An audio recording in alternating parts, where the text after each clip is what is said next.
one thing that I fear more than anything in the world. No, it's not heights. No, it's not spiders. No, it's not even demons. The one thing that I fear is falling. Because falling hurts. If you fall, you get hurt. If you fall in love, you'll eventually get hurt. And if you've reached a really high point in life and you fall, that's when it hurts the most. But the higher you climb, the further you'll fall. So how do you ensure that you'll move up in life? It's simple. Just don't fall.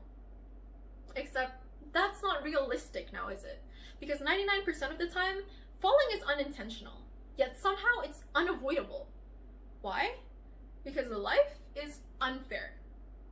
Last year I joined a competition, and it was actually where I first met you judges. And if you recall, in the final round, one of my opponents went overtime by over a minute and somehow received 0-point deductions. And as a result, I placed second. Now, Gustav, I know you mentioned yesterday that your main incentive for joining a competition shouldn't be to win.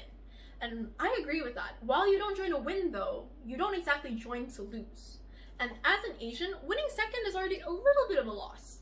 But winning second because of a situation that was so blatantly unfair, that was like a slap in the face to me. And the thing is, even before all of this happened, my mindset has always been, if you don't try, then you won't fail. If you don't climb, then you won't fall. And that competition, that affected me far more than just in competitive environments. It carried on to even my daily life. I'm supposed to be moving to Korea next year for university, and I've been learning Korean for over a year now, and I'm actually pretty decent. But I refuse to speak to any Korean person at all. Because if you don't try, then you won't make mistakes, right? See, I know that mistakes are essential to the learning process, especially if you're learning a language, and learning with natives is really, really useful. I know, but somehow I'm still too scared to do anything about it. And my courses will be taught in English, so I could potentially spend 4 years and not speak a word of Korean. But I chose to go to Korea instead of Australia because my dream is to be a polyglot, and I wanted to learn the language, and not speaking a word of Korean completely defeats my purpose. And in terms of public speaking, I could never ever join a competition ever again. But as someone with really low self-esteem, the one thing I consider myself decent at is public speaking. And not joining competitions means that I'm not cultivating my skill anymore.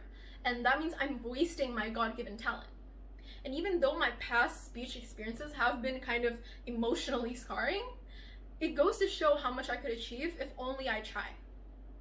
When you put yourself out there into the world, one of two things will happen. You win or you lose. You gleam or you dim. And the way that I've lived my life is that if you don't try to gleam, then no one will ever have to see your light dim. You find solace in darkness for fear that your light won't shine the way you need it to. But that's dumb because life will never ever ever let you shine. Especially not every single time that you need it to. Because even the stars in the sky can be obscured by pollution or rain clouds, but that doesn't mean that they're not stars.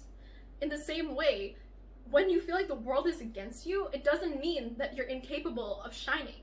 There will be other opportunities for you to gleam, but only if you let there be.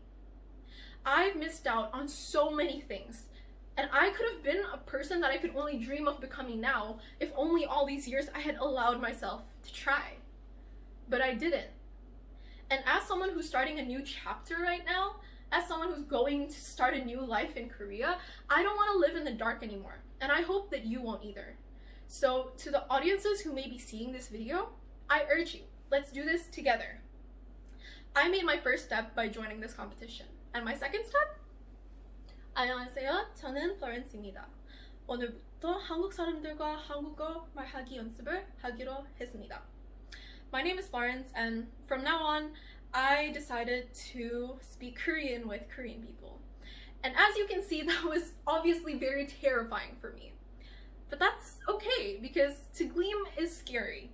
But dreams will only ever stay dreams unless you dare to gleam.